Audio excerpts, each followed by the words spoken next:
यशोमती मैया के नंद लाला। जब से कान्हा का जन्म हुआ है ना, मैं तब से देख रही हूँ, तब से हम पे कोई भी संकट आती है ना, तो अचानक से कोई अपरिचित हमारी सहायता करने आ जाते हैं और जाते समय कान्हा की आज्ञा लेके जाते हैं और कभी कभी तो इसे प्रभु बोल के जाते हैं। बाबा संभालो। यशोदा, इस जानकी को चढ़ो है और विचित्र विचार तुम्हारे मन में है। अरे सब जानते हैं कि हमारा परिवार राजसी, तुम्हें पता ना चलता हो पर हमारे कान्हा को सब राजकुमार ही समझते हैं देखकर, इसीलिए उसे सम्मान देने के लिए सब ऐसा ही करते हैं, और कोई बात ना है।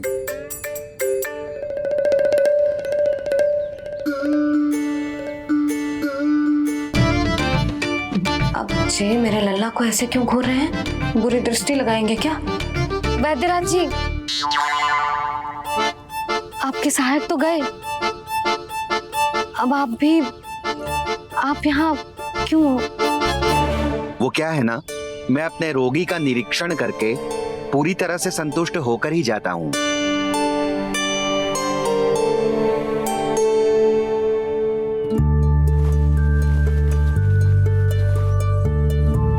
हाँ, संकेत तो अच्छे हैं, कल सुबह तक बिल्कुल ठीक हो जाएगी।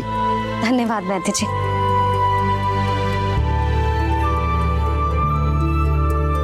बस तो फिर हम कल पकड़न पकड़ाई खेलेंगे जानकी।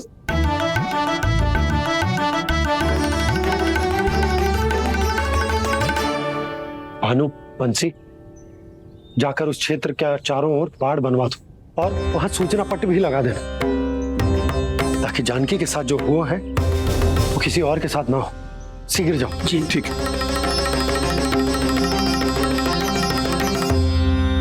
बाड़ और सूचना पट लगवाने से समस्या का समाधान नहीं होगा बाबा। निर्दोष पशु सूचना पट देखकर भी कुछ समझ नहीं पाएंगे।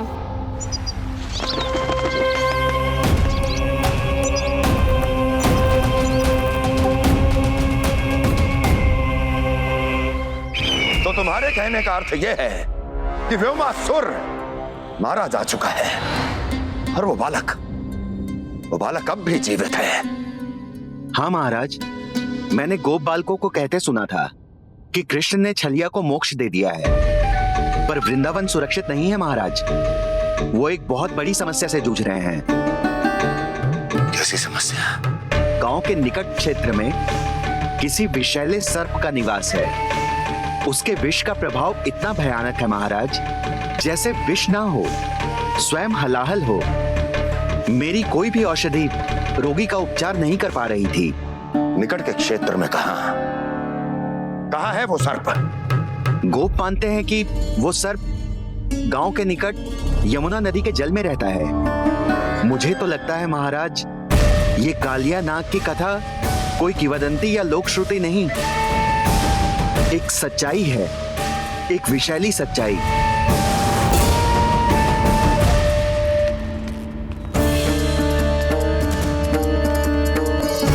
कालिया का सामना करने का समय आ गया है, पर उससे पहले मुझे बुलाना होगा उन्हें।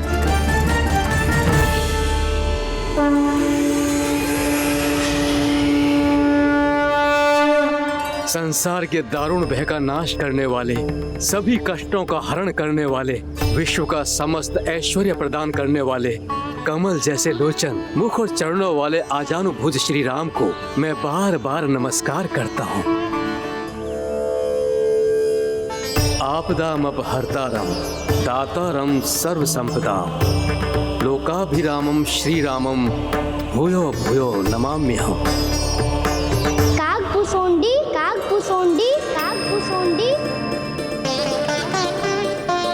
प्रभु क्षमा करें, मुझे जाना होगा।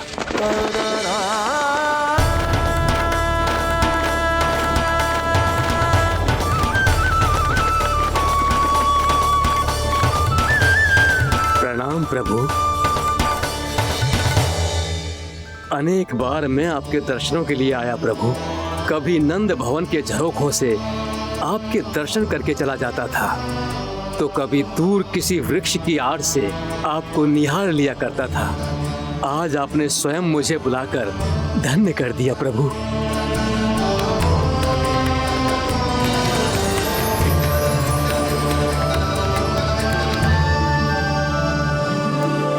मैंने आपको यहाँ एक विशेष कारण से बुलाया है। आपके श्राप से इस कालिया नाग को मुक्त करने का समय आ गया है।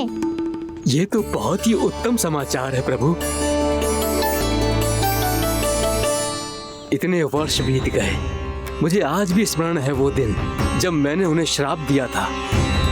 अपने क्रोध पर नियंत्रण खोकर बहुत बड़ी भूल कर दी थी मैंने प्रभु। बीती हुई घटनाओं पर दुखी होके कोई लाभ नहीं है। हमें भविष्य की ओर देखना होगा।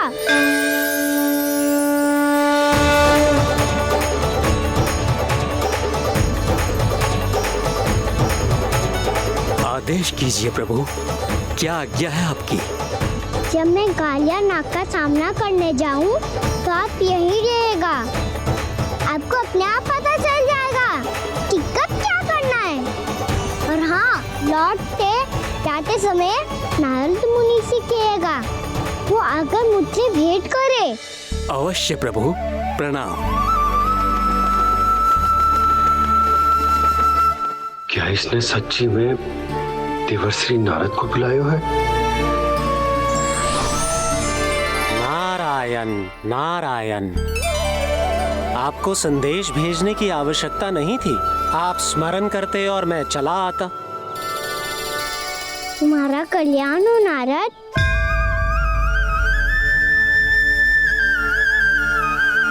मैंने तुम्हें एक विशेष कार्य के लिए बुलाया है। आज्ञा दीजिए प्रभु। तुम्हें एक बार फिर कंस से भेंट करनी होगी। विचार कीजिए महाराज, क्या आप बिना किसी शंका के कह सकते हैं कि कौन सी पंखुड़ी पहली है और कौन सी आठवीं? उस दुष्ट से भेंट करना स्वयं कीचड़ में उतरने के समान है प्रभु। कमल पुष्प प्राप्त करना हो तो कीचड़ में उतरना पड़ता है नारद। आपका आदेश तो मैं स्वप्न में भी नहीं टाल सकता प्रभु। कंस कालिया नाग के बारे में जान गया है, पर वो उसका सामना करने का साहस नहीं कर पाएगा। मैं आतुर हूँ प्राप्ति, मूर्ख नहीं। मेरी बुद्धि फिर नहीं गई है। मैं स्वयं उस कालिया जैसे महाविषैले सर्प के सामने खड़ा हो जाऊं और अपने ही काल को आमंत्रित कर लूं। तो फिर अपने लाभ के लिए उसका प्रयोग करने का कोई और उपाय सोचिए स्वामी। कुछ ऐसा कीजिए कि यमुना नदी का पूरा जल विषैला हो जाए और वृंदावन वासी उसका उपयोग करें, और आपका काल कहलाने वाला वो बालक स्वयं काल के गाल में चला जाए। उत्तम उत्तम सुझाव है प्राप्ति। अब मुझे उस कालिया तक पहुंचने का मार्ग ढूंढना होगा। उसको विवश करने का कोई उपाय ढूंढना होगा, क्योंकि व्यक्तिगत रूप से उससे भेंट करना असंभव है। असंभव। आप सही कह रहे हैं प्रभु। कंस में उतना सामर्थ्य नहीं कि वो कालिया नाग का सामना स्वयं कर सके। वैसे तो कालिया गरुड़ देव का भी सम्मान नहीं करता, तो फिर वो कंस का सम्मान क्यों करेगा भला? नहीं करेगा, पर कंस तुम्हारा सम्मान अवश्य करेगा नारद। तुम्हारी बातें भी सुनेगा और मानेगा भी। ये मेरी योजना का बहुत ही महत्वपूर्ण भाग है। तुम कंस के पास जाओ और कहो कि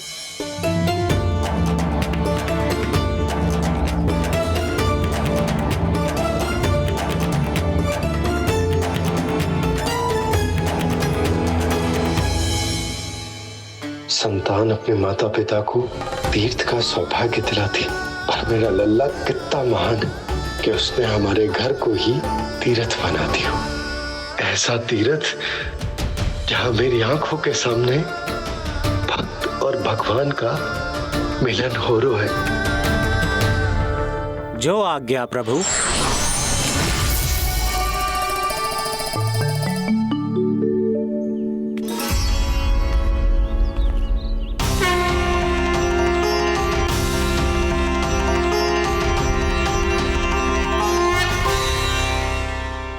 बाबा, कान्हा,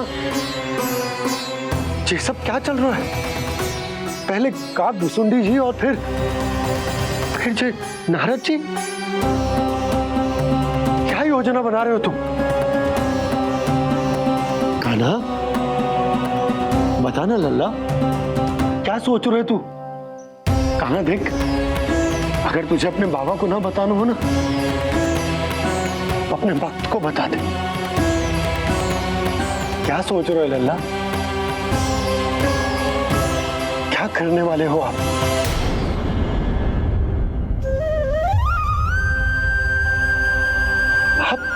आप इतने दुखी क्यों हो? कान्हा, कान्हा, क्या होगा? क्योंकि मुझे आभास हो गया है बाबा, समय आने वाला है। कौन सा समय आने वाला है लल्ला? शीघ्र ही सब कुछ बदलने वाला है। भैया को मेरा सत्य पता चल जाएगा बाबा।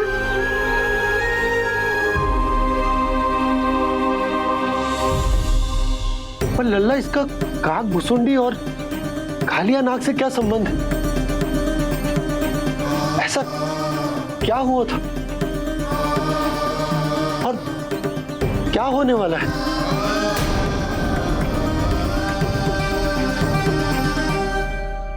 जो होने वाला है बाबा, उसका संबंध उससे है जो सैकड़ों वर्ष पहले हुआ था।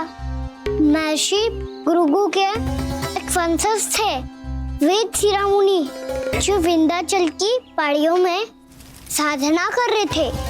तभी वहाँ अश्वशिरा नाम के एक दूसरे मुनि आमंत्रण के बिना ही आ गए। कितना सुंदर और शांतिपूर्ण आश्रम है। यहाँ प्रभु की साधना करने में बहुत आनंद आएगा।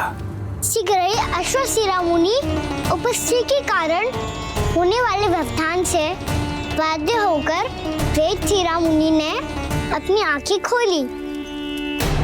कौन हो तुम और यहाँ क्या कर रहे हो?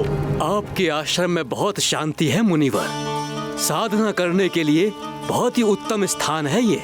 मैं चाहता हूँ कि मैं भी यहाँ। आप यहाँ साधना करना चाहते हैं, लेकिन इतना भी नहीं जानते कि किसी के आश्रम में प्रवेश करने से पहले उसकी आज्ञा लेनी चाहिए। आप ये भी नहीं जानते कि यदि कोई यज्ञ कर रहा हो तो बिना अनुमति के वहाँ प्रवेश करने से उसकी यज्ञ साधना भंग हो सकती है। आप क्या साधना करेंगे मुनि? आप तो साधना के योग्य ही नहीं हैं। इतना अपमान एक मुनि के मुख से, इतने कड़वे शब्द शोभा नहीं देते। मैं तुम्हें श्राप देता हूँ, जितनी विषैली तुम्हारी जिह्वा है उतने ही विषैले सर्प बन जाओ तुम। और ऐसा सर्प जो सांस भी ले तो निकट का वातावरण दूषित हो जाए। तुम्हारे इस दुस्साहस के लिए मैं तुम्हें श्राप देता हूँ कि तुम अभी इसी क्षण कौवा बन जाओ, और ऐसा कौवा जो कांव कांव करके अनर्गल प्रलाप करता रहे।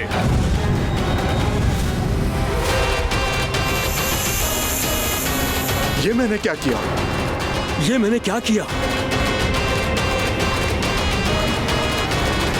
क्रोध के कारण दोनों ने एक दूसरे को श्राप दे दिया। पर दोनों ही मेरे भक्त हैं, और भगवान होकर मैं अपने भक्तों को इतनी कठिनाई में कैसे देख सकता था। इसीलिए जिस संकट में उन दोनों ने अपने आप को फंसा लिया था, उसका समाधान करने में मैं उनके पास गया।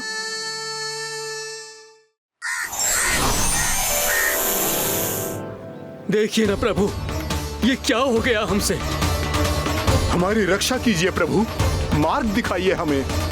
क्रोध पर नियंत्रण ना होने के कारण आप दोनों ने एक दूसरे को बहुत ही भीषण संकट में डाल दिया है। अब दोनों ही तपस्वी, तप के बल से दिए गए आपके श्राप को लौटाना भी संभव नहीं है। प्रभु कोई तो उपाय होगा, हम आपके शरण में हैं प्रभु। अपराध तो हमसे हुआ है प्रभु, पर अब आपसे ही आशा है, कुछ ऐसा कीजिए भक्त वत्सल, जिससे हम दोनों के श्राप का प्रभाव कुछ कम हो जाए। आप दोनों ही मेरे भक्त हैं, इसलिए आपकी पीड़ा का निवारण करने का एक उपाय है मेरे पास। वेद शिरामुनि, जब आप कालिया नाग बनेंगे तो आपको मेरे चरणों को अपने शीश पर धारण करने का सौभाग्य मिलेगा। और अश्र शिरामुनि, आप काग योनि होने के बाद भी आप श्रेष्ठतम ज्ञान और सर्वाधिक यौगिक सिद्धियों के स्वामी होंगे और प्रवचन दिया करेंगे। इसके बाद अश्वशिरा मुनि काक भुसुंडी बन गए, जिन्होंने आगे चलकर स्वयं गरुड़ देव को रामायण सुनाई। और मुनि वेदशिरा महर्षि कश्यप और देवी कत्रियों के पुत्र कालियानाग बनकर जल में, और अब वही कालियानाग जमराज्य में, जिनके कारण जानकी के प्राण लगभग चले ही गए थे। अब कालियानाग को उचित स्थान पर भेजने का समय आ गया है बाबा। पर ये तो अच्छी बात है कान, वेदशिरा मुनि को दिया हुआ तुम्हारा वचन भी पूरा हो जाएगा, जमुना जी की शुद्धि भी हो जाएगी। इस सब के बाद भी तुम दुखी क्यों हो? क्योंकि इसके बाद मैया के सामने मेरा रहस्य खुल जाएगा बाबा। उन्हें पता चल जाएगा कि उनका बालक कोई साधारण बालक ना है। भविष्य में जो होने वाला है उसे सबके सामने घटने से रोकना मेरे लिए भी संभव ना होगा। मैया को सब पता चल जाएगा। क्या पता चल जाएगा रे मुझे?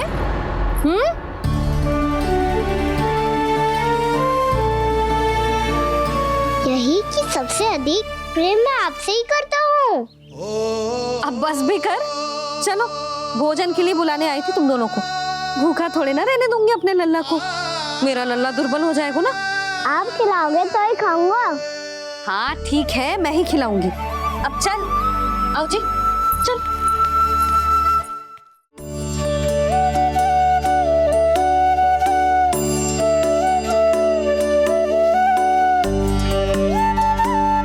भैया खेलो ना मेरे साथ। भैया सुनो ना,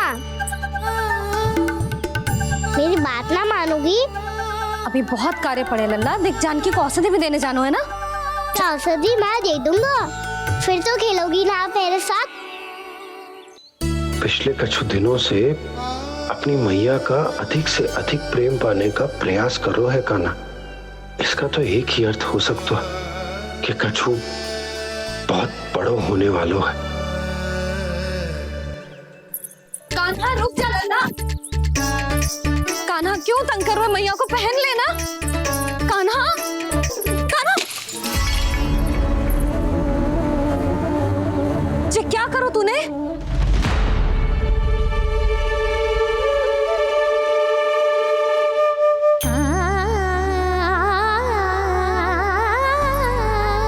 अच्छा ठीक है, अब मुंह लटकाने की आवश्यकता ना है। ये ले।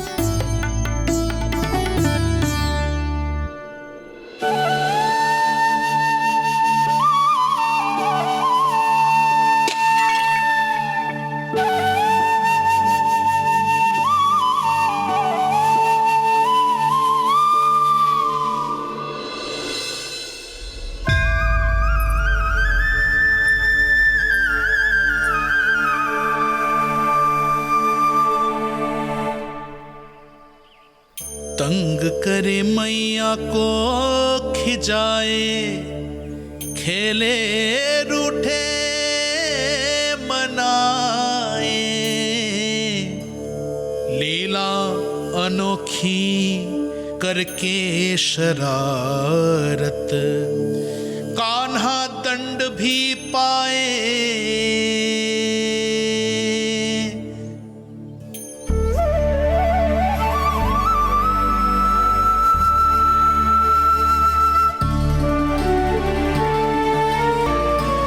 रूठना मनाना, खेलना खिलाना, पहले शरारत करके क्रोध दिलाना और फिर क्षमा मांग लेना, ये सब जानबूझकर कर रहे है कान्हा, जैसे जीवन भर के लिए अपनी मैया की ममता को अपने हृदय में समेट कर रखना चाहते हो। कैसे कैसे करूं उस कालिया से मित्रता, कैसे करूं उसका उपयोग?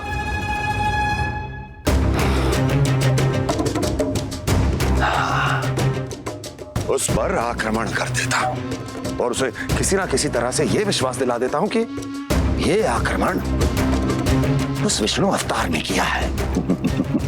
फिर वो क्रोध में आकर सारे वृंदावन वासियों को अपने विष से समाप्त कर देगा। उचित है, ये उचित है। नारायण हरि, नारायण हरि।